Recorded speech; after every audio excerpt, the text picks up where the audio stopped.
Well, I don't know if you're watching a presidential campaign or not, but you should, because it should encourage you that, man, we all can do a lot more than we think we can in life. Look at if half of these yahoos think they can become president, man, the rest of us can do a hell of a lot more, can't we? Yeah, I mean, that's amazing. It seems like there's so many things that stop us in life, you know, and it all seems like God, that just wanting to do something seems to be the bottom line. That's what keeps these people going. I mean, people are in this race that have no background and no popularity and everything, and they're just getting out there and doing it. One of them may get lucky enough to do it.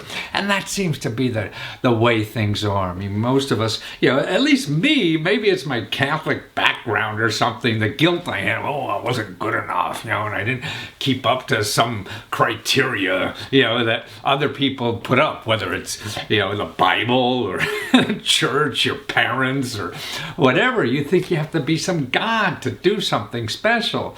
Man, the special things are just like normal people who screw up most of their lives too. and that's why, God, how do we get over that hump? You know, and beating ourselves up. I remember in the beginning when I was starting businesses 30, 40 years ago, man, I can't think of a good idea. I'd walk home. I had about a 2-mile walk home from downtown Washington, D.C., trying to think of a great idea. What's a great idea? And I couldn't think of a great idea. Then I just took the best one I had. That was good enough. See, people are going to buy mediocre, like these candidates. You know, one of them's going to win. Even none of them are great. You just have to be faster than the slowest guy. You know, if a tiger's chasing you, you know, how fast can you run? Well, if a tiger's chasing you, the old story goes that you don't have to be real fast. You just have to be faster than the slowest guy, because he's going to get eaten by the tiger. Same thing, you know, in these races, the political races. You don't have to be a great person. You have to be better than the other guy. That's all it is. So most of us, at least I feel we do, is looking at ourselves, oh, I'm not as good, I'm not good enough, or, you know, I don't bat 1,000 every time I get up to bat, and things like that. You think we need that kind of encouragement to do anything in life. No, the other guy's just as bad. And you just get lucky and be able to beat him. You know? And there's something, you know, I mean, it wasn't until my 40s, I think, that I really, you know, looked inside and said, God, I'm good enough. Yeah. I mean, I used to worry about all this stuff that was put inside me, if I'm good enough for that, or the afterlife, or my parents, or whatever. Man, we're all so screwed up. You know, you got to be good enough if you're a decent person. You're going to screw up and be bad, and things bad happen to you. Man, look at, I mean, that's what, back in the 70s, and I've been around Washington even that long. I remember when Nixon got thrown out of the White House. Man, you know, what could be worse? Could you imagine you call up your mother and say you were thrown out of the White House? You were so bad. And he comes back and dies practically a hero, you know. God, I mean, it's amazing the bad stuff that could happen to us, and you still can get through life. You still can do important things. You still can contribute, you know. And it's just trying. You don't have to have the background, the skills, or anything. You just have to have the desire to do it, because the bar isn't real high. So it's just getting out there and trying. That's what's so neat about politics, man. It tells you about it. Any mediocre person can get out there and really do a lot of stuff. It takes hard work to do important things in life. Everybody knows that. But, you know, the problem is that, you know, it's the hucksters like me and other people trying to, oh, this is so easy. You just do this. In 5 minutes, you'll be a millionaire. Everything is easier, faster. Man, and real life and the good things in life, it takes work, you know.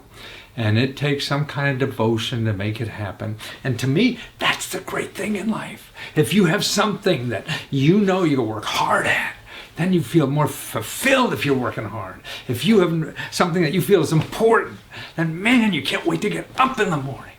And that's why I think we're so miserable most of the time, and not happy and not joyous, because we're doing something we don't think is important.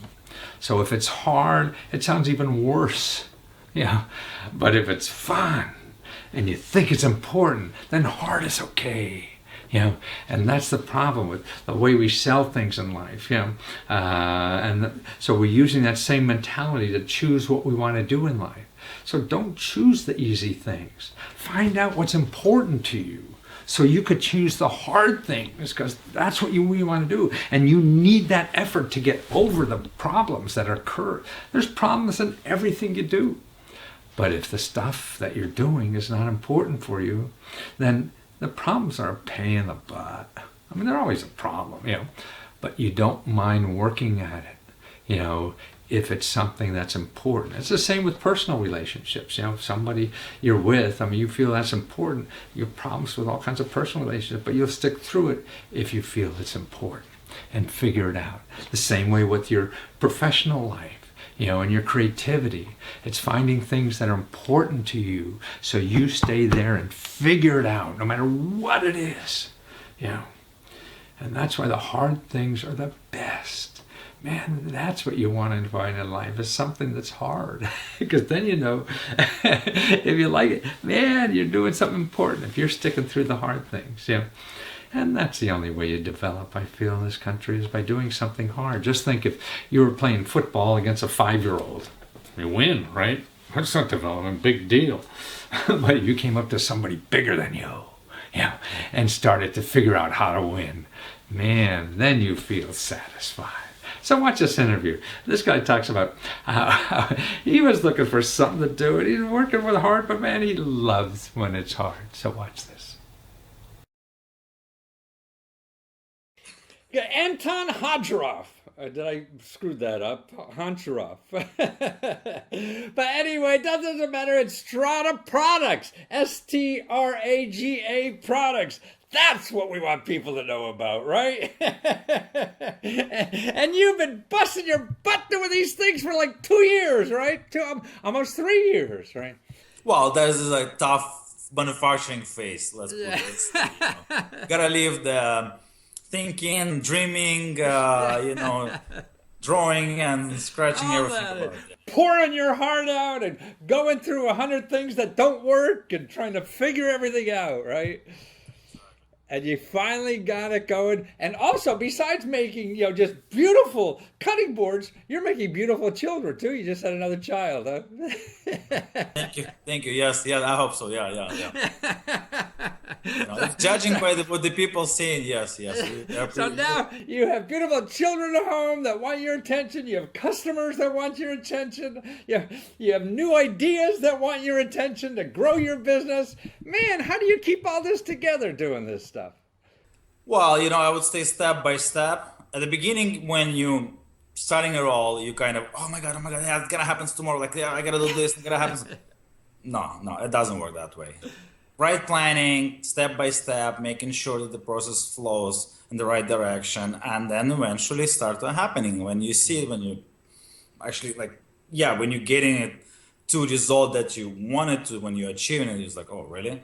It takes a little bit longer when you initially anticipated, but you know what? It's getting done. So when I started this thing in the beginning, I'm like, wow, what it takes. The first one was like, no problem. 2 days, I have myself a board. Like, wow, right, that easy. Yeah, okay. So let's try to see what's gonna take 10. Like, it took me 3-4 days. Like, oh yeah, I can make a business. It's gonna be like, okay, yeah, sure. But then when you start to building, when you start to putting a lot of wood through, seeing that there's so many flows that you have to fix and everything, and then they want to ship it. You have to do accounting. You have to do hire somebody. Service, and then all that stuff is like, oh my god, there's something that I didn't even think about it. But as I'm saying, like, okay, calm down, step by step, make sure that your customer service, quality, and consistency. That's what's behind the Strata product. Really, so that you have to be consistent with the product.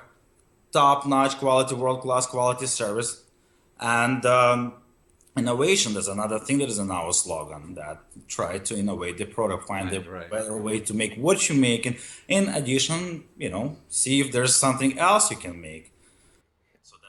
So these are custom cutting boards that people could use as wonderful wedding gifts or housewarming gifts, or anybody, their artwork for a cutting board in a way. Yeah. Any occasion that you can think of in your life, you can, Yeah. make this thing work. What I love about it, this product, that is practical and it's beautiful. You can proudly display in your kitchen and use other side as a regular cutting board. Like it's, oh my God, really? There's something that will be so practical and so useful in everyday life. Well, if you cook. Right. But again, it's nice. I mean, we have all this counter space, so it's nice to have something beautiful instead of just a clear plastic cutting board sitting there. We'll always remind you of that special occasion that it was. Yeah. Because you engrave it, right, with a, Exactly. That was the one of the challenge because to make the cutting board, it's sort of I would say not the toughest, but to say learn yourself in the engraving process and how this technology, I would say, how it all works, how all the flows and everything. So it was a little bit tough, but we did it. We did it. well, you So figured and out. yes. It's better than me going down the basement trying to figure this out, huh? Will take time. That was a huge part because the beginning you look at it, it's like a child. It's like we already talked about. It's like the first child you got Right. it. Oh my God, what to do with it, right? Like, and then you got the second one. Oh, you already know everything. So the Right. same thing here, right? So the first you look at it and it takes like you shake a little bit. You're afraid of Right. screwing Oh, anything up, like yeah, the first one was trying to make glass. sure yes you're doing the right thing. But eventually you figure out and start So, flowing. so you have your own website, right? Stragaproducts.com, but you're also on Amazon. How long you been on Amazon Handmade? Well, since it started Oh, really? last October, yeah, we was the first in white in the first batch. So we Wow. set it up. Initially online we started the Etsy. Oh, you did? Are you still there? Yes, we're still there. Yeah, Uh-huh. that's one of the main revenue source for us. And so we start working there. And So you have three major places then. You have Etsy, you have Amazon Handmade, and also your own website, right? yes, this was a website. It's kind of I would say I look at Etsy, I look at Amazon, look at my website. I'm trying to build something on website that will simplify the ordering process nice and easy because it's really tough for people to understand Right. how to order personalized, especially part personalization part, right? Not everybody catching, and we're trying to be nice and neat to show like this is line number one, this is line number two. You can change this, you can change that. Well, on website, I'm trying to build like combine all experiences and making sure that I it's see. So it'd be website is always easy. in development mode, but it's working right now. Right. Well, that's what counts, man. You're working, you're feeding the mouse at home, the hungry little birds that are asking for food every day that live with you. It's exciting, it's the whole process. Like enjoy the process. That's what I'm saying. Like Absolutely. you can't really think of stressing a lot because it's gonna tear you apart. There's so many things that if you're gonna concentrate on, or you got a bad review, or you don't get enough supply of this, or you got a bad the wood order, or whatever. Like something that really can tear you apart. Just thinking, oh my god, oh my god, oh my god. Right, right. Be flexible. Be flexible, enjoy the process. That's what. Well, you got something you love to do every day, and you're contributing to the society with your heart and soul because you love doing this so much, and you're giving people a unique thing that they really just can't get anywhere else, And then, what could be better than that? It's like making love to all your customers, isn't it? Exactly. Yeah, to making sure that they have a meaningful way of remembering their events or events of their loved ones. Right. Like Wonderful. something that you present is like stay with them. It's not another piece of whatever. Right. I don't know. Like Exactly. That mass market stuff that nobody cares about, and there are a million of it. Now you have there's millions of little markets like you, not mass markets, but millions of little markets. exactly. Thanks to internet, people like me have a Right. way to show their art to the world. Exactly. So now we can find Anton and his cutting boards, which are personalized for any occasion that you want. And it's Straga Products, STRAGA Products.com. Well, a joy to meet you, and thank you for sharing your talent and art and everything you got with the rest of us. Thank you, man. Thank you. Thank Uh, you for having me. Say hello to the family. Take Okay, care. I will. Thank you. Bye bye. My main mission in life is trying to get people to know about alternative sources of help and money to accomplish things in life or to solve financial problems. And see, the other stuff that I found, that is out there for all of us to take advantage of, nobody seems to know about. All we know in life are the things that are advertised and the things that cost you a lot of money, because they're going to spend a lot of money on advertising, whether it's on television or on the internet. And what I've found after 40 years of research, I've been researching this stuff for about 40 years. I've written 100 books and helped millionaires and people who are homeless take advantage of programs. It's just they're all alternatives. Sure, it doesn't work for everybody. Nothing is that way, but you have to know it's there. And if it's free, you have to try. And if the main thing is to get your problem solved. And what I've been doing is collecting these sources, putting them together. And now, see, my big mission too is to try to put them as reasonably as possible so anybody could do it. I mean, I'd like to do it for free because I think it's so important to people, but then I can't stay in business to do it. So I can't help anybody. So what I've designed are what I call video ebooks. These are books, ebooks, downloadable, that you could get and find exactly where these help websites are with the money and help. They're either nonprofit organizations, they're government offices that do this because Congress gave them money to give it to you, or there are things on the website like crowdfunding or peer-to-peer or the shared economy that really offers help from the community. The community has set up these things, but they're really smaller and people don't know about them, so there's a lot of misinformation. So what these video ebooks are is you just go to the website. I found them all, and there's videos in there explaining these sources, explaining how to use them. So you could try to take advantage of them too. The most important thing is that you solve your problem. You don't care how. And if you're using the same things all the time to try to solve them, that's banging your head against the wall because they're not working. They're only working for people that have a lot of money. And if you don't, you have to know about these alternative sources. Now, I have a whole collection really for people who have financial troubles. You need help paying bills, or you're strapped for cash all the time, or even emergency money. And I have 4 or 5 books just on that area. Like here's the first one, is emergency $700 cash from the government or nonprofits, and it's no loans, no payback, and no scams. So you download that ebook, and remember, these are only $5.95. That's it. So $6. And I would sell these reports for thousands of dollars when I used to just add to rich people. So even if you don't use these things, what you want to do is know they're there. So you could search harder on the internet. They're eventually all on the internet, but when you search something like this, you'll have 5 million websites, and it's hard to find these things. So that's what I do, is save all that and see what most people just give up after they can't find the stuff, and they assume it's not there, and then I'm lying. I'm not. So this is a way for $5.95 to check it out, and you don't have to worry about it. Well, here's another, the top 25 grants. See, government has really like 20,000 sources of money for people. And they give out an average of over $22,000 for every family every year. So here's what I did. Okay, here's the top 25. And here's how I apply to these top 25 right where you live. So I put it all together. Now here's another ebook. It's a video ebook. Remember, all these have videos in them that will show you just the local programs in your state, in your area, that help you pay your bills and expenses. Anything from mortgage to down payment money to utility bills, things like this. So where all they are. So that's why you have them. If you can't use them now, you're going to use it some other time. The other thing is just, people are still hungry in this country. So here I have a video ebook, shows you step by step where to go on the internet so you find right where you live to make sure you get all the help for getting extra spending money for food. Man, what could be more important than that? And also for home.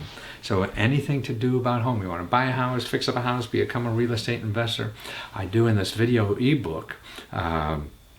It shows you step by step where to go on the website, what to ask for, where to plug. Here's the application. Here's what to fill out. See, all these applications too are very small. It's not. Everybody thinks the government and the applications are 80,000 pages. No, most of them are 1 or 2 fill in the blanks. because they're not grants. See, if you go out and look for grants, 80-90% of the money out there that's given by the government, that's free, you don't have to pay back, is not by grants. See?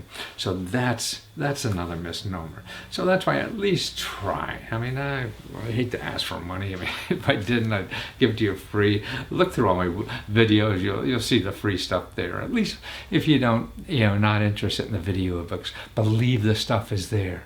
You're just going to have to work harder than you think you do in finding it yourself on the internet. It's like anything. I mean, I always felt I was in the shoe shine business.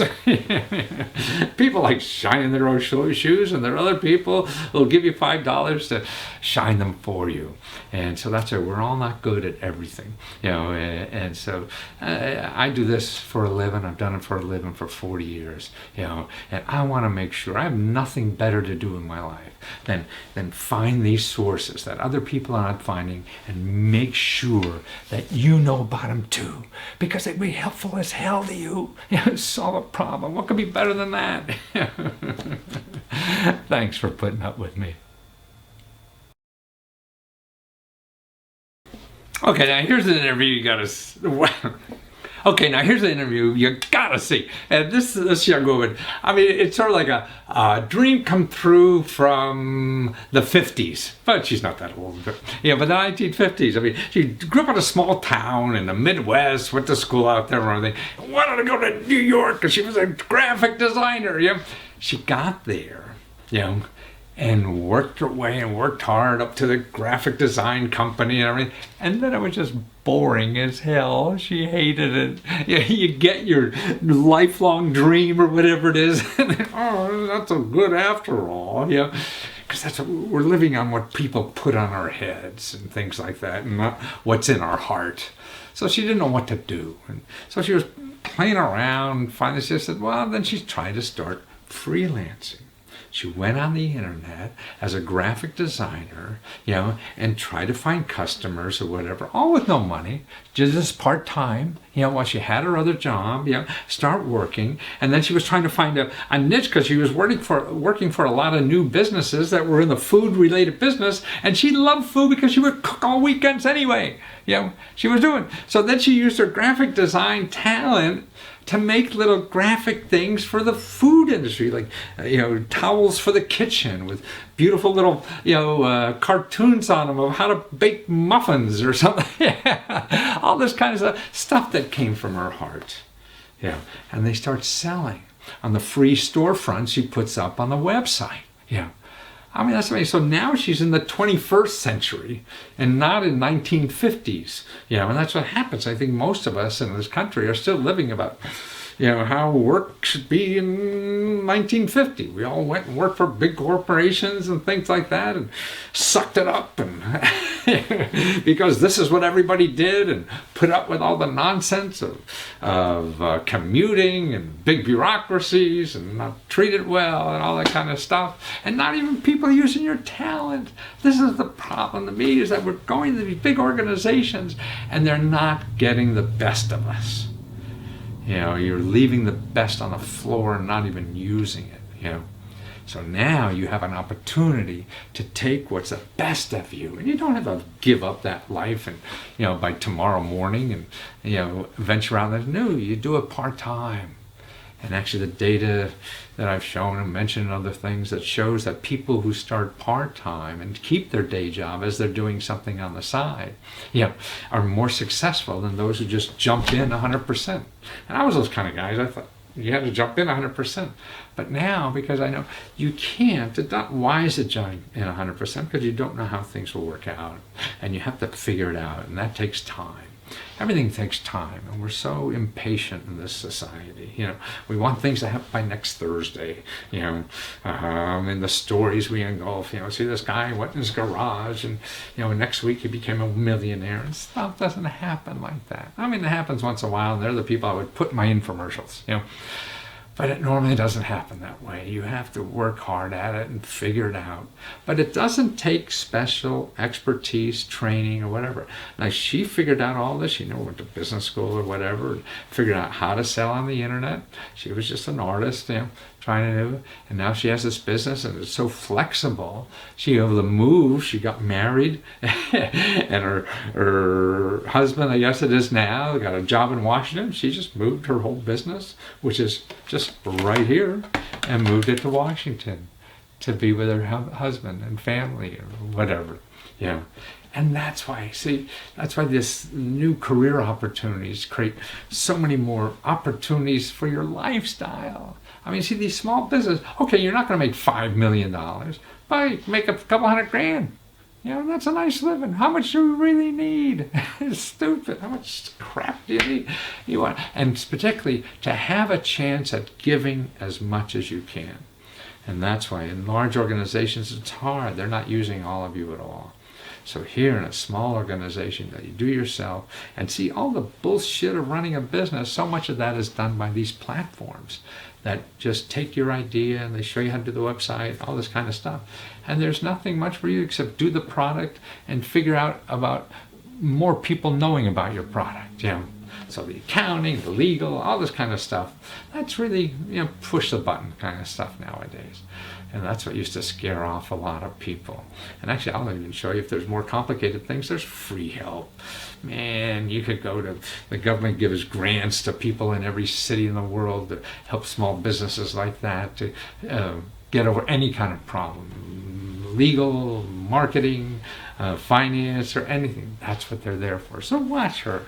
See how she did it. And she's living not the 1950s dream, but the 21st century dream, and giving more of herself. Jody Kostelnik, and the important word is theneighborgoods.com. And you're a young woman, just got out of college, I guess 11 years ago. When you're 72, 11 years is like nothing, And went to New York, started a whole new career working for these big, boring companies, and hated it, huh? Well, I learned. Yeah. No, there's always something that comes from bad stuff. That's right. That's the only way you learn, by doing something bad, right? So you did that bad stuff and you learn how to start your own business and make your own money and everything. Just almost, And now, so you're freelance creative artist. I mean, your stuff looks terrific, but more importantly, you learned silk screening. That's right. I want to learn how to put question marks on my clothes. Well, it can be tricky in a suit, but we can try to work it out. But now you have this industry that really is, you concentrate on food related stuff, don't you? And you're wonderful. Besides being a designer for other people, you have these great products people use as gifts or for themselves that you can't see anywhere else, right? Do you have that one about that? You have recipes on T-shirts. Where's that? So it tells you step by step how to make cupcakes right there on the T-shirt. Huh? That's terrific. And then also you have a little baby item there too. Yeah. So I got a Who Cut the Cheese onesie. Oh. And I have a pizza onesie. Wonderful. And we also have a pickle one. It says I'm kind of a big pickle. A pickle. Is that? But I don't have any. I'm sold out, but they're getting some. Here's the dish towel. The pickle dish towel. Oh, that's terrific. So these are just incredible, wonderful items to have as gifts. So I don't know anything because now it seems like, we don't not going to Walmart. We're mass merchandising. We're coming to creative people like you that give us special stuff that we can't get anywhere else, isn't it? Yeah. So how hard is it to do this stuff? I mean, you're working your butt off. I know that, but somebody thinking about doing something like this because they have ideas. I mean, what's the good and bad of this stuff? Well, good question. I do tell people, I mean, the good part is it's your own business, I guess, and you make the rules and can go at it as slow as you want to grow, or make it grow however you want it to grow, and do what you want to do. Say, like, I was just doing the dish towels and I wanted to try the onesies, so I did. And then I did prints and totes and they didn't work out, so I'm not going to do those anymore. But it is hard work. I mean, and a lot of it is, from my perspective and from talking to other makers, I'm kind of winging it. So, like, I think everybody is, but it's hard to kind of, but you start to get the hang of it, and like, okay, so, and I learned a lot from other makers, other designers, and that's really great. And DC has a really great community here of, just people sharing information. So, and in New York too, had that as well. But yeah, so just knowing what to do next. The hard part is needing more time to do everything. So, So you need a day stretcher. yeah, I need one of those. But it's fun to be king, isn't it? Or queen or whatever. Yeah. Sometimes. Some days I wish there was somebody else to make all the decisions. But at the end of the day, it is nice. So. Yeah. Well, it's wonderful. And it seems to me that I really appreciate it. That was it. I mean, I work for normal people, and I just didn't, there was always something wrong. It was a little bit more like jail to me. And now I could grow, and as you say, oh, I think I'll do this. And the enthusiasm will make things happen. Yeah, and like I said, I was telling you before, and so my design business and this other business, I'm foodie focused, and it's awesome that that was my passion, and I love to bake. I love going to the farmers markets. I love going to the grocery store, not all the time, but just like getting inspired there by all the fresh food, and so it's awesome that this is my business, and I made the switch to that is my focus. So it's very cool. So in other words, you were in the food, you were a designer, you mentioned earlier, and that you spent your spare time around food, and you said, hey, why don't they make that my main time? Huh? Yeah, it took me a while to figure that out, but finally I connected the two. So that's wonderful. And you were able to move your business because now I guess you're friend or husband, I forget what the relationship. Husband, okay. He had a job in DC, so he just packed up and moved the whole business because it's all online, doesn't matter where you are, huh? Exactly, yeah. So I did in moving. I used to print in New York, where at SVA, and but my business was growing at the time, and so it was a good time to make the transition to. I no longer print everything myself. I get some help when you're outsourced. Outsourcing, but I still use, small companies. Everything's still hand printed. I still like to get that homemade quality. But so that made the transition from New York to DC a little easier and just the right time for my business to just make it work. And I work from home, and actually here I get a lot bigger of an office. I see, right.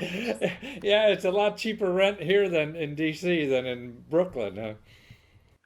Yeah, for sure. But it sounds like you're also you're keeping your day job in a way of your freelance artwork that you do, or design work. That's definitely my main job, and I say the neighbor goods is my side hustle. Right. They combine, they do overlap a lot, because a lot of my design clients are small startups or smaller company that are growing, and it's great that I'm running this other business that I can really relate to what they're going through. So I do the markets also. I have a booth. I know what goes into what they need. I'm trying to get wholesale accounts. I know that's what they need to do. So it helps. It really helps me with my design business, but that's making the money. Yeah, I understand. at the moment. But I think the more I studied this a lot. I used to think that it was the thing you had to do as an entrepreneur is jump in full time, but you don't know what works. So that's really a dumb move. You have to have something on the side to keep your soul together while you fumble on the new stuff, right? Yeah, and I love both of them. Right. So I wouldn't want to give one up. Some days I think, oh, I should just give this, because some days they're harder than others. Exactly. But at the end of the day, I still love them both, and I think they help me grow as a designer and as an artist.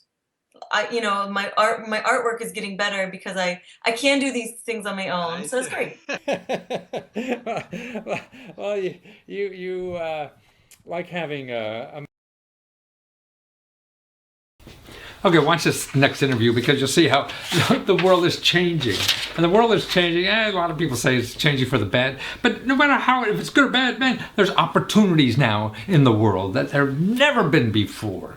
Because of this changing world, is creating new things and new things for the individual. Just people like you and I, not the big corporations. I mean, the way I see it now, the big corporations are shrinking, particularly for consumer goods. And we're getting more to artisan good. You and me making stuff, and individualizing it, making it unique. See, when we have mass merchandising in this country or in the world, the Walmarts, they need to sell millions of products. So they need millions of things. So they had to get an idea from somebody and then go to China and make 1 billion of them and sell it for everybody in the United States. So they needed lots of numbers. They needed lots of customers, And so that's why they had to make sure it would sell to lots of customers. So there's very few things that appeals to everybody. So that's only a few items. That's why these big box stores and everything, they wanted millions. And so there was a few people can get their ideas in there because they only carried 1 or 2 ideas that was interesting to millions of people. But what about just a couple thousand? Not millions, just a couple thousand people. Well, you could never get your unique idea that there would be another couple thousand people that would like your idea because Walmart wouldn't put it in. That's not a big enough market. But selling a couple thousand, $100 a piece, $10 a piece, or whatever it is, that's not a bad business for you and I. And it keeps our life going, and that's it. And we don't have to put up with the big bureaucracies and the pressure of everything or whatever. That's what's going on in our country now. You can do that because with a couple hundred, a couple thousand customers, you could be in business and you could get those couple hundred, a couple thousand customers now easier than ever before. And it's almost free. Because you could have a store right now. In the next 2 hours, you could have a store on basically Etsy or Amazon or whatever and be selling your goods and services, whatever you like making. So you can make 10 a day. That's maybe a good customer. Instead of getting a storefront somewhere or in the mall or trying to sell your idea to some big, company who needs millions of consumers. And so you're only applying to maybe 10,000 people. They don't want it. Or even 100,000 people. They don't want it. But that's good enough for you. That's why watch this interview. You see how people now, there's more and more people creating income for themselves. Sure, they're not billionaires. The guy who owns Walmart is a billionaire, but they're living. They're living nicely, doing what they want to do every day and not have the pressure of these big organizations. To me, that sounds like a nicer life, doesn't it? I don't know. And that's why I think it's becoming more possible now than ever before. You have control of your life. It's you. You're getting your ideas, finding the people that like your ideas. We want to be hanging around people who like us. Why hang around people who don't like you? That's what happens, I think, in businesses where we work. These people don't like you. We're there. Everybody's just there because of money. They don't care about the other people, right? Your bosses or your workers. There's exceptions, of course. But in a general sense, there isn't. But you can do this. And on the internet, find the people who just like your product. They are out there. It just takes effort to find them. It doesn't take money. See, it takes effort. If you're lazy, it takes money. But if you're not lazy, it doesn't take money. You just have to figure out the system. And that's why all these things can be started now. Now listen how she started part-time. And now she has a glorious life, working full-time just on her projects. And some of the projects she does for her customers want, she pleases them, and some for her that she wants. And she wallows in that part too. So watch this. Well, Mary Elizabeth, look all those glasses behind your head there. You paint all these. And more importantly, man, you got out of this in the box job you had as a graphic designer, big corporation, hated it, you were telling me, right? And finally figured out how to put some of your handwork on the internet. Within a year or so, people buying this stuff and making enough money to quit that jail job, huh? Oh, it's amazing. Did they teach you how to do that in school or not? Oh, no. I did not learn. I wish I had taken any sort of business class whatsoever in school. If I could have gone back, I would have done Really? that. But I've been foraging my way through one day at a time. Well, that's the same way. I guess art same way. You're foraging through that and dreaming up stuff. And to me, like Etsy, they take a lot of the normal grunge work out. I mean, they're processing the orders and the collecting the money and all that kind of stuff that you don't have to be an accountant to do most of that. They make it easy, and you don't have to have a brick and mortar shop to pay rent on or Right. the cash register. I wake up and I just check my night sales. Ooh, people overnight when you're sleeping, it's like the good fairy, the tooth fairy, throwing money at you underneath your pillow while you're going to sleep. It's kind of addictive. I'm addicted to the little. Oh, I know. I'm the same kind of thing.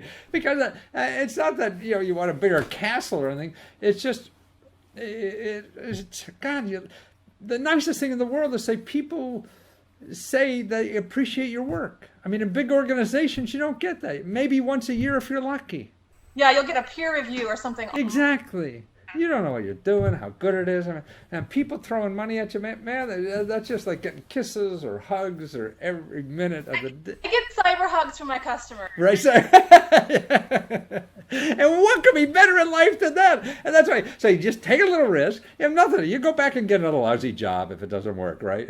Right, exactly. and but your stuff is just wonderful, beautiful handwork on glasses. And you say you found this like working on an archaeological dig somewhere in the Middle East, or no, it was in Sicily, right? Yeah, a little bit better atmosphere for the ambiance. I see, right. I had a professor from college take me to Sicily to explore cave paintings and pottery shards that are 4,000-6,000 years old. Wow. And it was a real eye-opener because I was just doing oil paintings on canvas. I see. And I thought, well, why not expand my medium to functional art? Uh-huh. The plates and glassware, and people can use them and enjoy them instead of just look at them on their walls. And I tell you what, they started selling, whereas the paintings were just pretty stagnant. No, you're right. I mean, why? And it's a functionality. You're and what I see, I mean, these beautiful objects, and what you say in your literature is that you're giving somebody beautiful to look at while they're eating, instead of just this mass merchandise plate, that you're getting something that somebody put their heart and soul into that one product, your heart and soul, going into this. And what could be more comforting, in someone's life than to be that close to the best thing they have from your inside, which is your artwork, huh? Yeah, it is a very rewarding thing for me to get to do for people. And not just for special meals, but for weddings. I do a lot of toast. I see. Personalize it with their name and their wedding date. And so they have a memento to remember their I see. Oh. It helps to create memories. Yes. Something more special. But the elegance, I've seen these glasses, Jerry and John's wedding or something like that. Your stuff is... Spend money on that. I mean, spend it on your honeymoon. Right, exactly. It's like matchbook covers or something, But no, truly keepsake pieces. Yeah, they're all works of art. And then you said you also do huge platters that people could put on their wall if they want. But they're really serving platters that you really pour your heart into these, because this is like your substitute for those oil paintings you used to do, huh? Yeah, my limited edition pieces. So they're a one-of-a-kind painting, and once it's gone, that's it. Yeah. And they take quite a while to make, but I'll do teapots and platters and pitchers and anything beautiful but functional that I can create something special on. Well, that's what I think art should be used at. Because how many of us could afford, to keep artists, a living, by just being hanging on the wall? We don't have that, but functional items that are also pieces of art. And that's what I like about our economy now. We seem to be heading that way because we have things like Etsy and Amazon Handmade and things like that to buy special things from people. Yeah, artists are much more approachable now. Yeah. Well, they can make a living out of it now, finally. Yeah, and that's what's neat. I mean, to me, the internet is creating all this for us, and bringing you to us that we would never have before. You would have to sell these ideas to some big plate manufacturer and make 5 million of them. Often, you don't want to have to do that. Exactly, but the problem is 5 million people don't like this, but a couple hundred do, and that's enough for you. I actually have to curb sales during certain seasons. What a nice problem to have. Yeah, but that's why when we were so much in mass merchandising, it was hard. We all bought the same crap because that's all there was. These big companies want to make 1 billion of them. Send it to China, have it made 1 billion, and everybody have it. And it wasn't fun for us or the artists. And so that's one artist, making a living. Yeah, not very fulfilled living, just because they don't even get to create the piece. They're just putting their thumbprint on it, and then someone else make it. It's wonderful. It's nice to see art expanding like this in all of our lives, and you're doing it, and these platforms are bringing it to us, and they're making it easier for artists like you to figure out the business side of it. The business side's hard, especially. Oh God, yeah. Well, for me, the art side would be hard too. Thank goodness there's a mix of people in the Exactly, right. Yeah, I learned a few years ago I should just hire an accountant. Well, that's good. Now you're really confused. All right. Well, that's wonderful. I mean, there's plenty of help out there, and it's reasonable nowadays, and that's what's cool, I think, too, in our society. So your stuff, and actually your YouTube videos, you can learn how to paint on glasses from your YouTube how-to videos. So that's awfully nice to know, too. Mary Elizabeth Arts, ARTS.com. You're on Etsy. Are you on Amazon Handmade, too? Yes, I am. Just started on there. That's been a fun new ride. I'm now doing Amazon fulfillment. What is that? So most people shop Primes, where you get free shipping with Amazon. So now I can ship some of my pieces to Amazon in bulk, and then when an order comes in, they'll ship it off to the customer. Oh. And I don't have to do the shipping. You don't have to wake up in there in the morning, make sure that box gets out, huh? Exactly. So I'm like a little squirrel tucking nuts away. See, there's somebody always in the process to make your life easier. You just investigate it enough. We always think there's only one option. No, there's hundreds of options in life. You just got to keep digging for them. But they don't come up to the top of Google, because the good ones that you don't have to pay a lot for are on the bottom of Google, so you have to figure them out. That's true. Yeah, that's true. Well, thank you, Mary. So nice to meet you. And as we're talking now, I think you're on your way to the hospital with your second child soon. 9 months pregnant, ready to go. Yeah, so you're like 9 months already? Yes, I am. Wow. Okay, we better hang up so you get on your way. Thank you, Mary. Take care. Safe travel to the hospital.